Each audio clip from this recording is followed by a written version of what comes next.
everybody, and welcome back to another BOOGA video. So today, I'm just gonna go over some small things that are really cool for building a base in BOOGA. Also, you may be wondering what happened to my inventory. Because of a data bug, it all got reset. So I had to load in an old version of my testing data, which is very cursed, but I still have the raw crystal, the original one, and I've got like 3 million sunfruit, which I'll probably get rid of later because that feels kind of cheaty. Anyway, today, I am going to be showing you how to make a couple bases. First one, I don't have any stone. Hold up, let me grab some stone. Why do I have 5? Oh yeah, because I had to manually set my coins because I had like 20 billion. So I'm gonna grab some resource chests real quick, which because of an edit Random Boy made, they're now free to buy. Like it doesn't cost coins for codevs only. So that's really interesting. So we're gonna grab some stone from here real quick. So what you're gonna wanna do is there's something really interesting that's actually unintentional. If you make a bridge, the bridge structure from Classic, unintentionally, it is the exact length of a moonstone wall.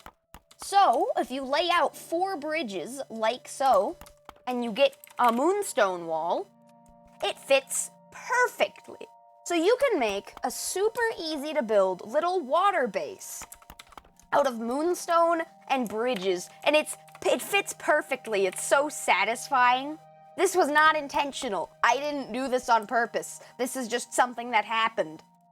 So yeah, it's perfect. It fits in. It's actually a pretty decent base. The only downside is that, of course, they can break in from below, but if that happens, if you have someone with bolt, you can just zap them through the water, and if they break in, well, then you can just get them. But obviously, if you come down here, you know, why do I have so many boulders?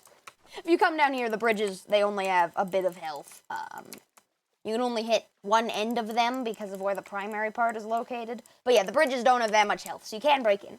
But this is a really nice base design, as it just fits perfectly, and you get a lot of room, and you are on water, which means not a lot of people will try to come at you. Now, one downside of that is that you can't exactly have a totem on here. Like if I make Essence Tribe or whatever, can't place a totem on here, so you'd have to have your totem on land somewhere. But you can also have a tower and all that good stuff. So it is a really cool base design. So the other base design I'm going to be going over in this video is if I swim down here, you can see that sometimes you'll have these little gaps between like land masses, and what you can do is you can actually come in here and you can place a moonstone wall, or just any wall really, but I like moonstone, so I'm going to use it. On each side, and I'm actually going to do 2 gates because it's the same price, and it looks, well, it's more practical, actually. And now, as you can see, we've got a couple walls, but obviously you could swim because it's underwater, so you just swim up. But if I come down here, you can just place a bunch of towers, and that is really expensive, and I wouldn't recommend it. But you can also just go for bridges, which is probably what I'd do. I'd say if you're just kind of making a base for fun, go for bridges. If you actually want to have it be secure, you probably just want to put it in a tunnel somewhere, because it's really hard to make a roof for your base, because there's like no moonstone bridges, which actually that should be a thing. That sounds really interesting and useful. Just a super long bridge made out of moonstone, that'd be hilarious. But anyway, yeah, you're going to want to come down here and just place some bridges. It's super hard because of the constant elevation in your swimming, but you can also just put your camera underwater to get it precisely. So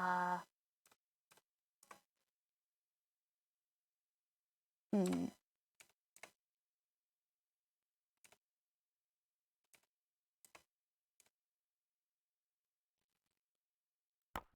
going to have to put that one at an angle to get the door covered. That covered up? No, there's a little gap that I have to fill in. So yeah, as you can see, it really is hard to make like an underwater base like this. But if you can do it, it's super fun to be able to sort of float around your base. And there we go. And you can still break in. Like, you probably want to pick a better spot than I did.